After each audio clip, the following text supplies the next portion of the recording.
Hello and thank you very much for watching.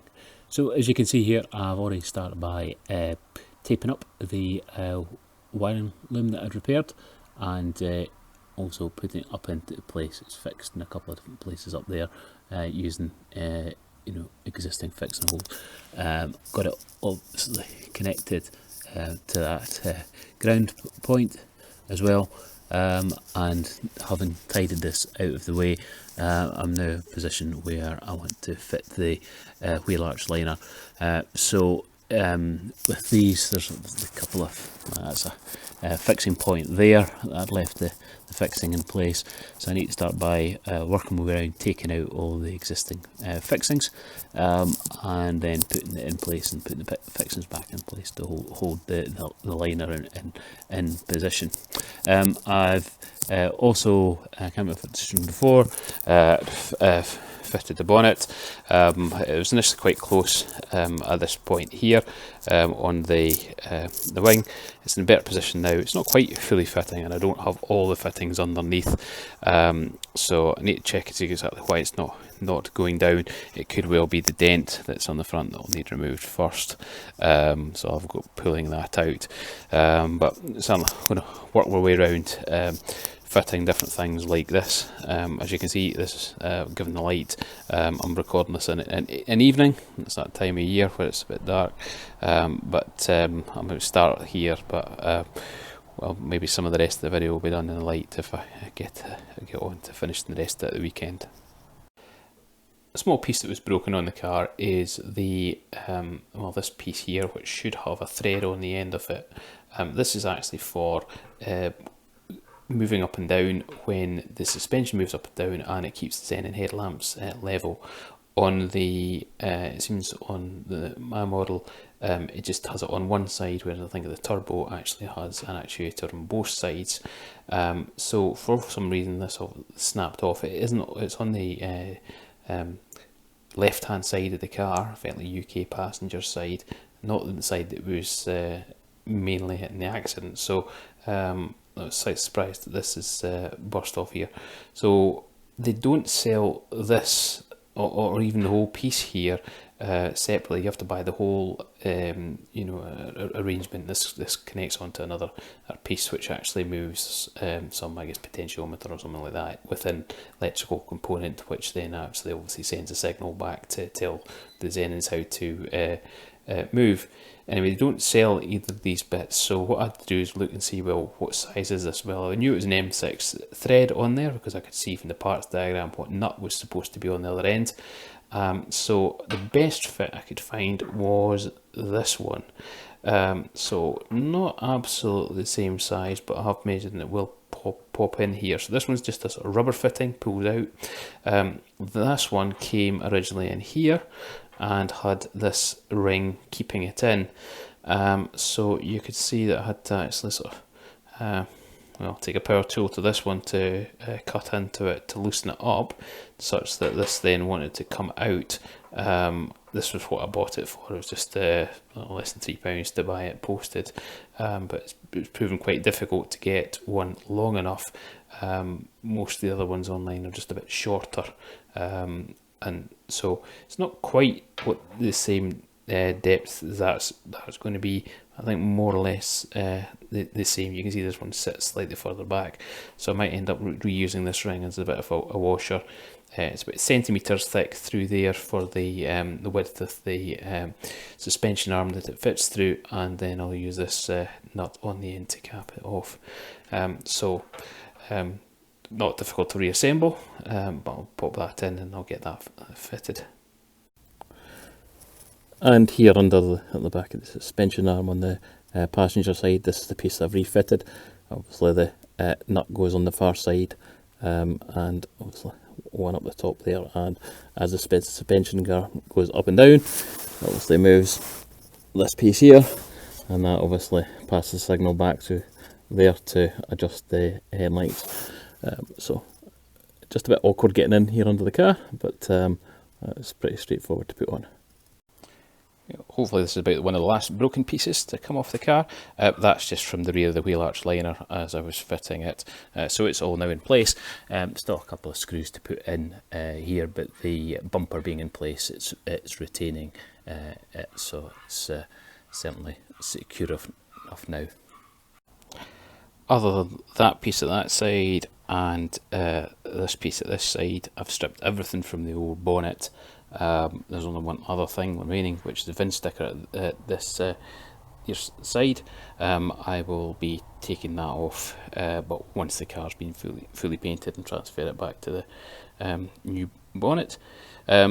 I'll probably have to get a couple of these. That I did try taking them off the bonnet, which I'd been given, and they just, with whatever they're made from, if you try and heat them up to try and soften the glue to lift them off, they just disintegrate, and if you just take anything else out of them, they also want to disintegrate. So I'll just get a couple of new ones, obviously, just to fill the gaps. I'm not entirely sure what they're there for.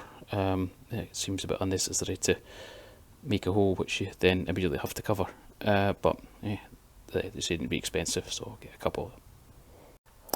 And how could I nearly forget to remove the Porsche badge from the bonnet? It's got a sort of funny couple of clips to just sort of push on. It's the 8mm socket takes them off, but I think I'll save putting it on until I've got the rest completed, as the sort of finishing touch on putting it all back together. While fitting one of the bonnet pieces, I actually dropped this bit, and it never made it to the bottom of onto the floor.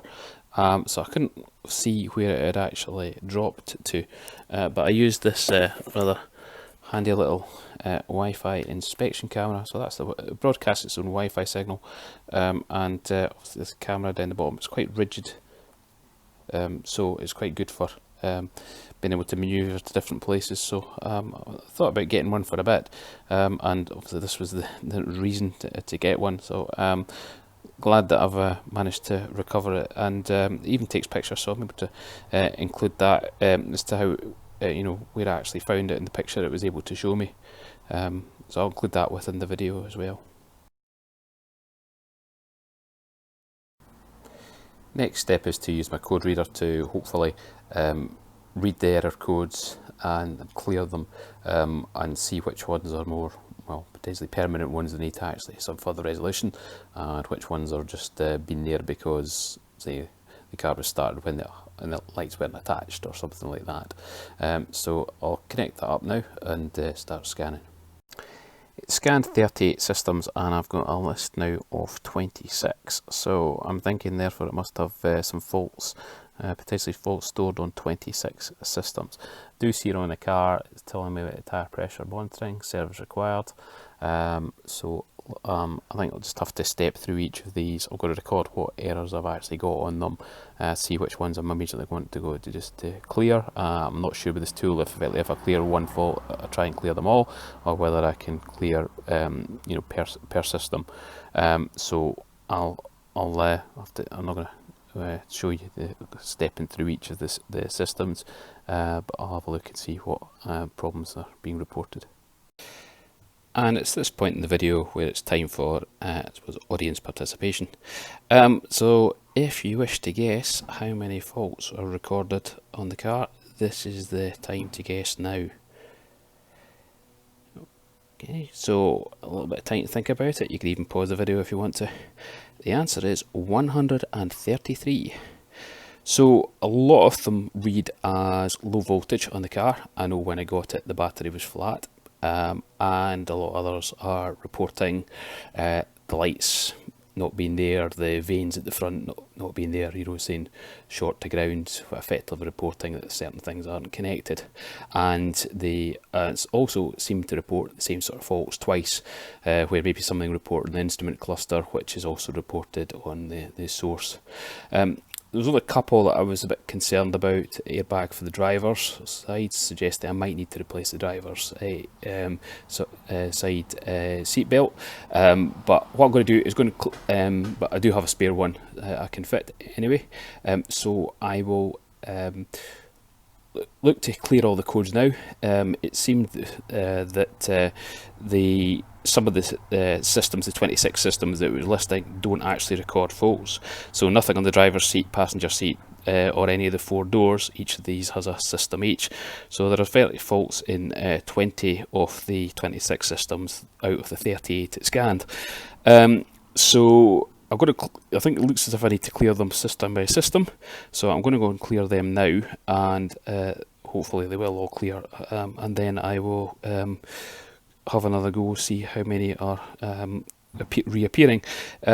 Curiously, there was a couple reported for the front camera, but the car doesn't. Well, I certainly haven't installed one, and it didn't look from the spec list as if it had the front camera. So I'm not quite sure why it's reporting them, but I'll go start by clearing them out, and maybe start the car again, see if anything reappears. Having cleared all the codes, I repeated the scan, and here are the 4 error messages that remain. So got rid of 129, which is good. So driver's belt tensioner, passenger belt tensioner,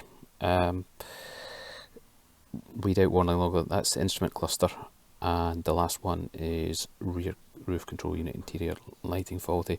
I'll need to check and see, potentially I didn't put one of the connectors back properly. I haven't taken them apart to do the fix some of the airbags. So I had to loosen the headlining, so possibly I've not fitted one of the connectors back properly, but I'm going to check and see what's not working. I certainly see inside the car there's light on there, so it's certainly given it since the rear control.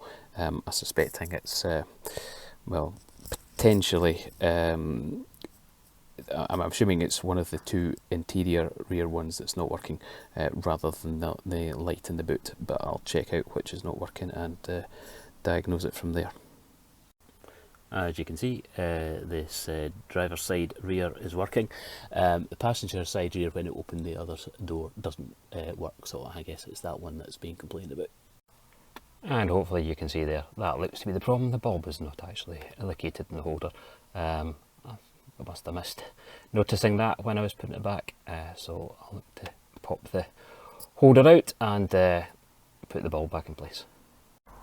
So, having reduced the number of error codes from 133 down to just 3 now, which I think is probably actually just 2, because one of them is the warning on the dash. It's sort of highlighting there is other warnings, so I think there's probably just 2, both for the airbags of tensioners for the driver and passenger side.